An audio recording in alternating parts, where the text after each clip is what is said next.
Today on Bold Steps, Mark Jobe helps us discover the kind of faith that brings real change. Faith believes that God is in control. Faith that knows that God is on the throne. Faith knows that God is sovereign. And it doesn't mean that trials don't come in life, but it means that we believe that God has the power to help us through those trials and overcome any trials. Faith focuses on the character and the goodness of God.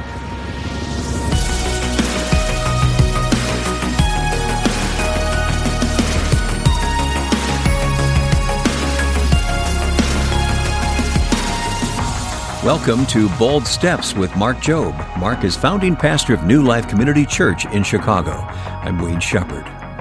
And today we continue our series with a new message. We're going to see how faith can bring about real change in our lives and give us strength, Mark, and power in the midst of our most painful and fearful circumstances. Yeah, Wayne, we're in a series entitled Love Stops. And the essence of this series is that when you are compelled by love, in this busy world, you will stop because love helps you notice the pain of others. Love helps you see where you need to stop and step into something. I know that's uncomfortable in the world that we live in, but we are challenging you to allow love to stop you in your busy life and let God use you. Well, may God speak to us now as we open to Mark chapter 5. The message, Love Stops for Change, and it starts right now. How many of you know that all of our stories in one way or another eventually connect to each other? How many of you know that all of us eventually, if we go far enough back, we're all related to one another? Because in God's grand narrative, there are dots that connect us all together. Some of those dots we don't know, but they do connect us. In this story in Mark chapter 5 that I'm about to read to you, it's interesting because the number 12 is important. A woman that's in this story in Mark chapter 5 had internal hemorrhaging. For 12 years, she had been sick. The very year that she discovered that she was sick and started bleeding internally, there was another family in another town that she did not know that was celebrating the birth of a daughter, a baby girl. On this end, this woman was discovering that she was sick. On the other end, there was a family that was celebrating the birth of their daughter, and they held her and celebrated it and let all the neighbors know. And they did not know each other, weren't connected to each other, but God knew that eventually their story would intersect. And that 12 years later, both the woman with internal hemorrhaging and the man who had a 12-year-old daughter would be in the same crowd, needing the same thing, a touch from the hand of Jesus.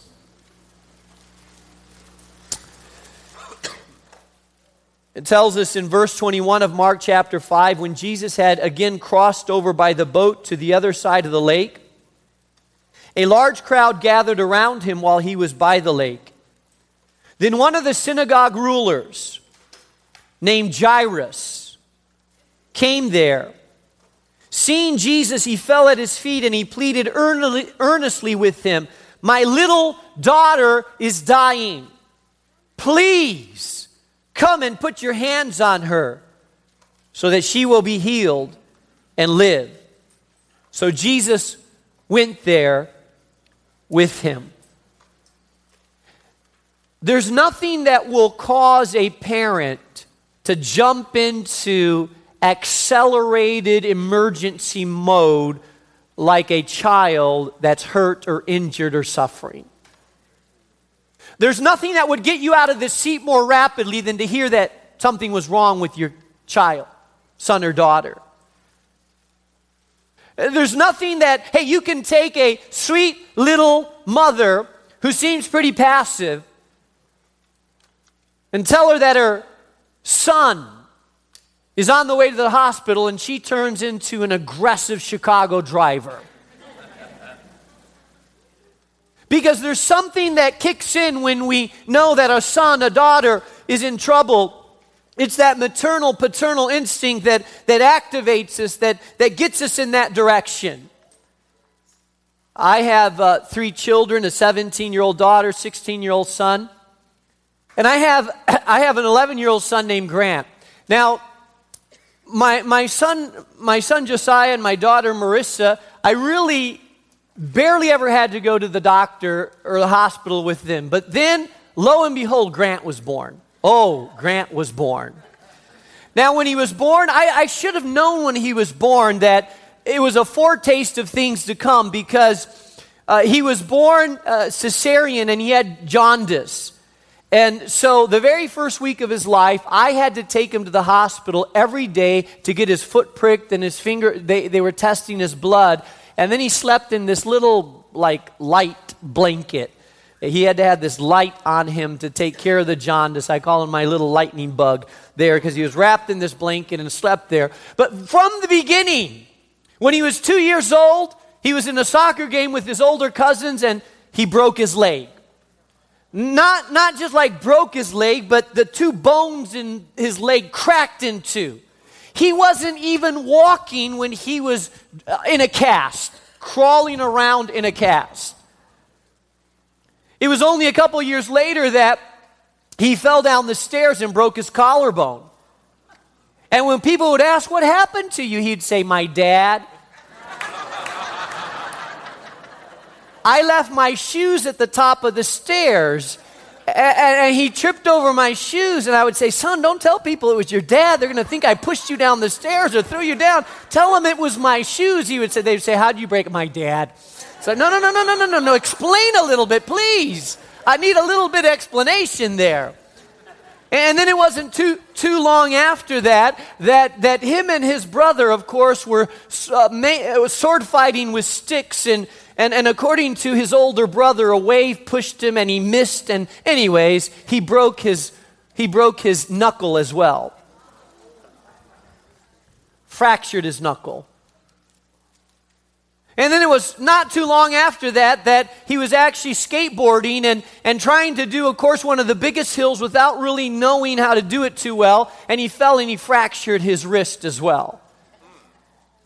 And he was on a treadmill playing around, and he fell off the treadmill and had to get 7 stitches in his head.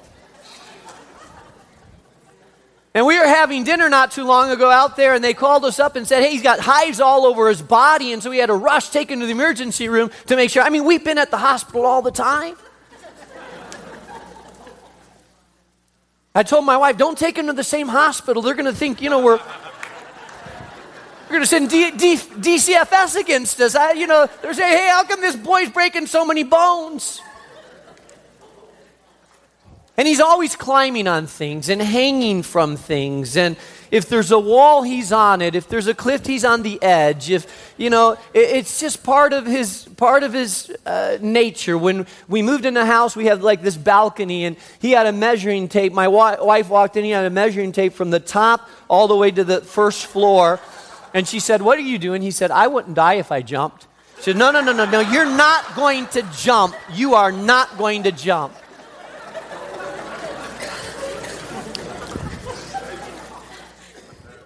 I've been tempted to send him to school with a helmet and pads, but I thought he'd look a little funny, but just so he wouldn't bang his head and get hurt. But every time he gets hurt, I don't care. I know it's been quite a few times, but every time there's a broken bone, every time there's an emergency, I still feel like I gotta be there.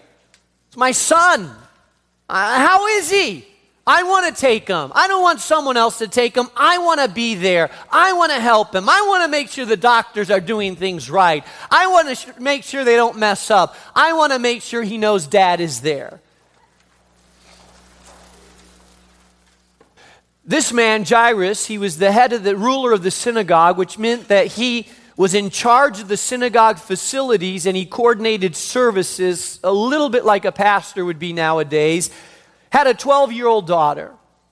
I'm sure he had bounced her on his knee. I'm sure he had delighted over her, dedicated her in the synagogue like some of these folks did this morning. I'm sure he had called her his princess. I'm sure he had lit up when he saw her smile. I'm sure he had told her stories and delighted in how she looked like her mother and what she was growing up to be, and envisioned her the lady that she was becoming. But something happened. We don't know what happened. We don't know how it happened. We don't know what the extreme, but we know it was serious. The Bible says that he came to Jesus and he said, "My little girl is dying." This wasn't a casual conversation of, "Hey, Jesus, you mind dropping by my house? I'd love to have you meet my family. And by the way, pray for my daughter." No. He was desperate, passionate, fell at the feet, grabbed Jesus by the feet, pleaded with him, "Jesus, please come to my house. It's my little girl. She's dying. Oh, if you could come and touch her and put your hands, I know it'll be different. Please, Jesus, come." And the Bible says that Jesus agreed to go, and so he was on his way. As he was on his way to the house of Jairus, he was interrupted. There was a large crowd around him, and I'm sure that Jairus was saying, "Come on, Jesus, over here. Hurry, don't get distracted. Make way. There's an emergency here. Come on. Make your way over here. Get over here. Hey, Jesus, over here. Hey, Jesus is coming through. He's in a hurry." Ever tried to get someone out of a crowd, move someone along? Over here. Come on, let's go. Done it a few times at the mall with my wife. The parking lot, hon, don't get distracted by that store, this one, over here. Jesus stops in the middle of the crowd, his disciples around him. He stops, and much to the dismay of Jairus, he stops and he says, "Hey, who touched me?" His disciples are, "What do you mean, who touched you? There's a crowd around you, people all over." And he says, "No, someone touched me." He felt power released from him because a woman that had been sick 12 years ago when this daughter was born, this woman had reached through the crowd and touched the hem of Jesus' garment. Power had come through her, into her, and she had been instantly, automatically, supernaturally healed. As the crowd parted, he looked around and his eyes caught the eyes of this woman, and she looked up in fear and fearful, not knowing what to say. And he looked at her and she said, "It's I." And she told him her story, and Jesus said, "Daughter, go in peace. Your suffering is over. Your faith has made you well." And Jairus is thinking, "Oh no, Lord, why are you stopping and talking? Now's not the time. My daughter is dying. You can't stop now. You can't take time now. Hurry up the conversation." And look what it says in verse 35. It says, while Jesus was still speaking, he's still talking to this woman, some men from the house of Jairus, the synagogue ruler, came to him and said, "Your daughter is dead. Why bother the teacher anymore?" If you're taking notes, I want you to write this down. Listen, often our faith will be challenged by worsening circumstances. Many times things will appear to get worse before they get better.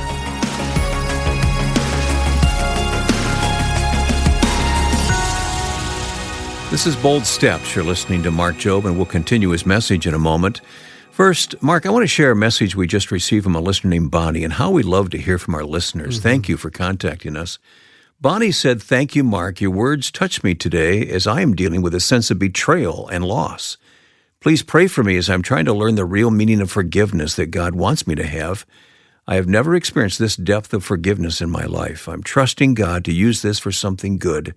I appreciate you and the wisdom God gives you to help us along our way." Bonnie, thank you for sharing about your hurt, and you're not alone in this. There's so many people that have been deeply wounded, especially by people that they trust or around them. Wayne, the people that hurt us the most are the people that are closest to us. Yeah, we found that to be true, haven't we? Yeah, so abandonment, betrayal, infidelity, divorce, gossip, turning expectations, they leave a deep, deep sense of hurt. But here's what I want you to know, Bonnie. I want to remind you that when you forgive, you're not saying to that person, oh, it doesn't matter. You're not minimizing what they did. You're not excusing what they did. You're not shifting it to someone else what they did. You are saying, yeah, this really hurt me, but because God has forgiven me, I'm not going to let the poison of unforgiveness stay in my heart. Right. Because, Bonnie, when you let unforgiveness just sit there, it turns into something that is lethal, and it's called bitterness. And bitterness takes away your joy. It grieves the spirit. It starts to poison your whole soul. So I want you to know that when you're forgiving, you are forgiving because God forgave you, and because you choose, I will not be a bitter, resentful individual. I'll forgive the way that God forgave me. And it's a process. It's not easy. And it doesn't mean the hurt goes away. It just means that you say, God, I'm entrusting this to you and releasing this person. So, Bonnie, may God give you grace as you journey down this pathway of forgiveness. Bonnie, thanks for contacting us. I'm sure that was helpful to you. If you have a prayer request maybe, or if you'd like to share your story with Mark, or if you'd like to tell us how God is speaking to you through Bold Steps, we would love to hear from you. You can reach us online at boldsteps.org, or give us a call and leave your message in your own voice on a recorded line by dialing 312-329-2011, 312-329-2011. Now, picking up today's message titled Love Stops for Change, here's Mark Jobe with more Bold Steps. Many times things will appear to get worse before they get better. That ever happened to you? You're in a trial. It's a tough time already. You go to Jesus, you go to God, you start getting on target, you ask God to come into the picture, you think you're getting hope now, your hope is being raised, and as your hope is being raised, then suddenly it's dashed because it gets worse instead of better. You see, life is that way. Life is not just a steady stream. It doesn't just go straight up. Life is like this, up and down. And sometimes in the middle of our trial, just about the time we think we're going to turn a corner, then things get worse and not better. But here's what I want you to know in the midst of all this, it hasn't caught God by surprise. You see, Jesus understood that he was going to stop and talk to this woman. He wasn't late. He wasn't tardy. He didn't miss the mark. You see, behind all this story, there's a story maker, someone that's orchestrating the strands of this story together, someone that is creating the opportunity for God to receive glory through this. And he stopped on purpose. And it didn't catch Jesus by surprise, the fact that this little girl had died, because God's timetable is not our timetable, and God's schedule is not our schedule. And I love what Jesus says. They come to him and they said, don't bother the teacher, your daughter's dead. Verse 36 says, ignoring what they said, Jesus told the synagogue ruler, don't be afraid, just believe. I love that. Ignoring what they said. Ignoring what they said. They said, well, she's dead. Ignoring what they said. There's no hope. Ignoring what they said. Don't bother him, it's too late. Ignoring what they said. How many of you know sometimes we have to ignore what they say? There's times where you just have to ignore what certain people are saying, because certain people have already pronounced your marriage dead and gone and hopeless, and you just have to ignore what they said. Some people have said, you will never change. You'll always be that way. There's no hope for you. Ignoring what they said. Some people have given up on your son or daughter. It's too late. They'll never change. They're always going to be that way. Ignoring what they said. There's always naysayers. They're always there. There's always people looking at your circumstances, and they're gonna speak what they see, but they're not gonna speak what we see in faith. Because what you see through the rational eyes and what you see through the physical eyes is not always what we see through the spiritual eyes. You see, there's something that's happening in the spiritual realm that the carnal eyes cannot see. There's something brewing in the spiritual realm that the natural eyes cannot comprehend. And if you walk by sight, you will not walk by faith. There's a difference between walking by sight and walking by faith. God has called us to walk by faith and not by sight. When Jesus called Peter to walk upon the water, he looked at the water and it looked like this water can't hold me up. Jesus said, "Come, walk by faith." He got out of the boat and started walking on water supernaturally, but then he took his eyes off Jesus and he looked at the storm and he looked at the waves, and when his rational mind took over and he stopped walking by faith, suddenly he started drowning. Why? Because he walked by sight and not by faith.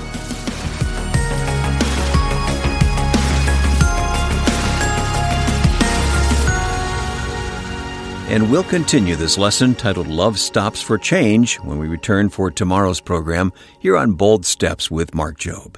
If you missed an earlier lesson from our current series called Love Stops, feel free to catch up anytime by visiting our website at boldsteps.org. Mark, let's take a moment and talk with Dr. Gary Chapman, who's the author of our Bold Step gift.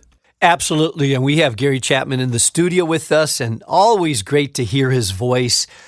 Gary, you're not just giving men a theory, you're giving them a game plan. You know, men need a game plan, not just theory. They need practically how you do this. And for a husband listening right now who's wanting to improve his marriage, but just not sure where to start, can you give a sneak preview of how this book can help? Yeah, it will help him do two things. One, it'll help him learn how to communicate his love to his wife in a way that's meaningful to her, because what he thinks would make her feel loved is not necessarily what she knows would make her feel loved. And so I'm trying to help men understand that. It's not enough just to do what you think is natural in terms of what you're expressing. You have to learn what her love language is. That's what the book is all about. And I'm trying to help men understand that, because sometimes, we do love our spouses and we appreciate them and all of that, and we communicate it in one way, but it's not a way that's meaningful to her. So this is trying to help him be successful in what he really would like to do, and that is meet his wife's emotional need for love.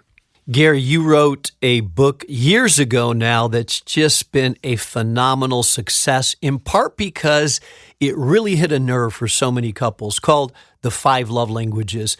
There may be some people out there that have heard of the concept, but maybe don't know what those 5 love languages are. Can you summarize quickly what are those 5 love languages?